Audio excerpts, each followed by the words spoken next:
The content on this channel, including but not limited to videos, audio, commentary, graphics, and descriptions, is created for informational, educational, and/or entertainment purposes only. All opinions expressed are solely those of the individual creators and do not represent the views or positions of any other person, company, organization, or entity. Any references to persons or entities are based on publicly available information, personal opinion, or satire, and should not be interpreted as factual statements unless explicitly stated as such. Any resemblance to actual persons, living or dead, or actual events is purely coincidental unless clearly noted. Cosmographic software assumes all damages through their actions in relation to or incurred by any prosecution from any shared content on this channel. Gather round, everyone. Around the fire, or lay down in your sleeping bag, or whatever it is you've got, or like I've done in the past, sleeping under that bridge. But let me talk about 5 years ago, about 2021. I used to run a X-Files type community. And from that community, I reached out to many individuals for Q&A sessions and all that fun stuff. And by pure, well, not chance, but chance in the sense that she saw the email, I was able to talk with the late and great Jane Goodall. She's a fantastic woman. And we discussed cryptids. Now, she was very clear that she figured pretty much all of them are nonsense. They don't exist. People see things and imagine things, which is completely accurate. But the one that she was also pretty adamant on that could exist, not that it does exist, but could exist, was Sasquatch, Bigfoot, the Yeti. So the clarification I got from her was very similar to what she had talked about in public, where we have all these strange reports, similar behaviors, but no evidence. And we've had that with a lot of species in the past. And she was a primatologist, and I'm pretty sure she would know. And she had said that the behaviors and things she saw across the world in multiple regions of multiple reports of these hominid species or other ape species, because remember, humans are apes, that they all have these similar behaviors, and they either avoid humans, they steal from humans, or they do all these things. You have tree knocking, you have these whooping, you have things that cannot be explained. And she was very clear that that sounds like an undiscovered species, or undiscovered species, as in multiple species around the world. Now, in my case,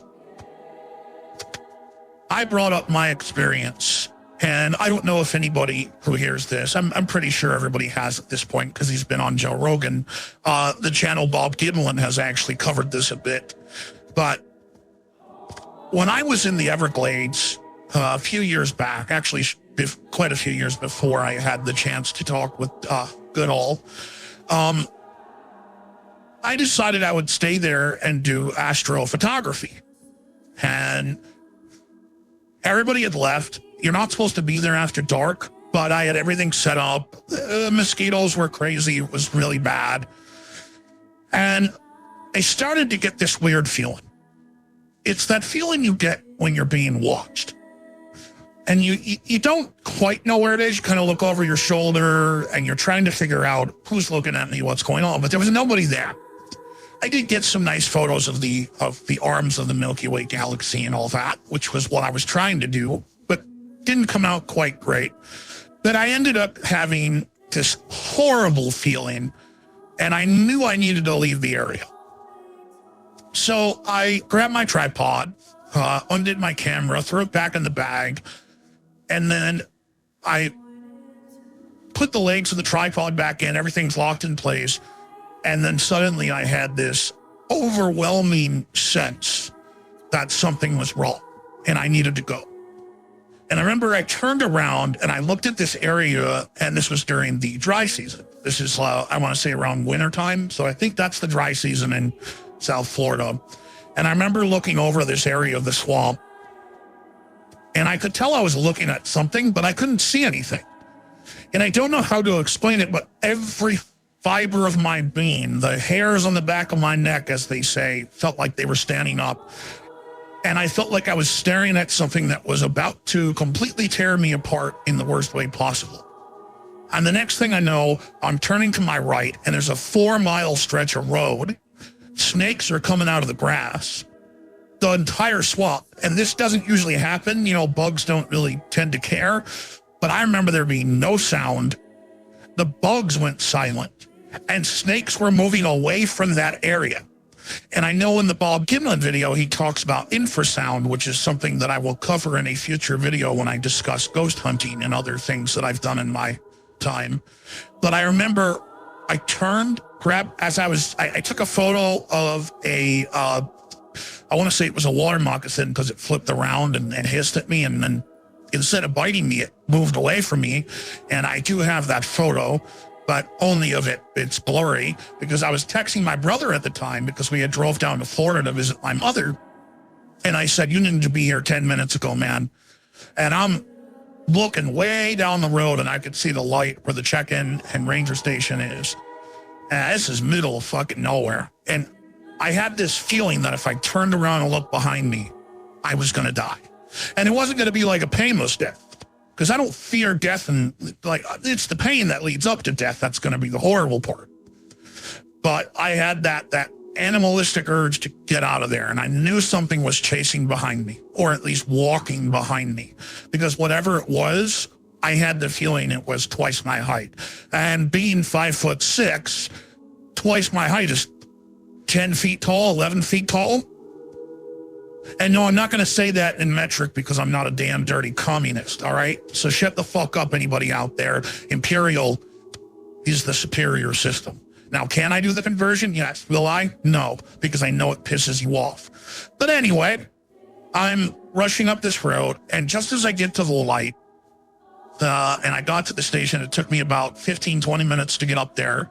I don't know how fast I was going because I usually don't cover that distance that much. But once I got up there, suddenly all the sound kicked back in and that feeling left me. And I turned around to look and there was nothing behind me. Now, did I see Bigfoot? No. But the next day I decided, you know what, I'm going to go back. So I went back to the northern part of the Everglades and I went to the ranger station and I talked with a couple of the rangers. And one of the rangers, he said, you really shouldn't have been out here that late at night. There's a lot of alligators. And I said, I've been out here at night before, and all alligators get a little chompy, but if you know what you're doing, they leave you alone. He's like, yeah. I said, I got a spotlight. See, I showed him my light and everything. He's like, yeah, I just can't advise you stay out here. But he said, I never followed the report on this, and neither did my buddy here. He said, let me tell you something about what happened. So we were coming down from the north. And the same thing happened to us. Swamp went silent. And they were driving in a little golf cart, essentially, that goes down this road that runs north-south, straight down the Everglades, basically. And it's like a gravel little walkway, and it runs for miles and miles and miles. And this is the northernmost part of the Everglades. And you can look it up. I'm not going to give the area, but he said he and his partner were driving down, and they suddenly got hit with the smell. I didn't get a smell, but he said the smell that they were getting hit with was like rotten mulch and meat almost. And so they stopped, and he said when they turned the ATV off, or whatever it was, the golf cart or whatever they're riding in, I don't remember what these are called. They're like golf carts. They stopped it, and he told me that they noticed that there's no sound.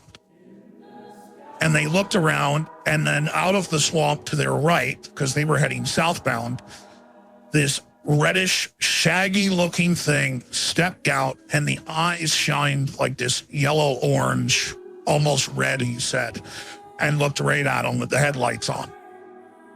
It stood up, kind of tilted its head, and he said, holy shit, it's real. And it walked off into the swamp. Now, these are park rangers. Then they drove back to the area where I was, which would be, if you're driving on a thing like that can go 25, 30 miles an hour, still going to take you 30, 40 minutes because I've walked that area just to get back. To walk, it takes you an hour and a half. So they drive that thing back 15, 20 minutes. They get to the station, and he told me they decided they were not going to file that report because they'll get fired.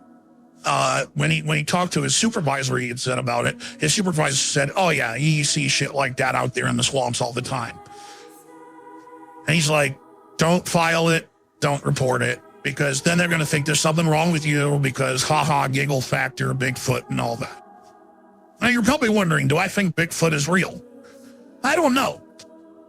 But what I do know is out in those swamps, I have walked them. I've walked the scrublands. I've been out 20, 30 miles from the nearest person.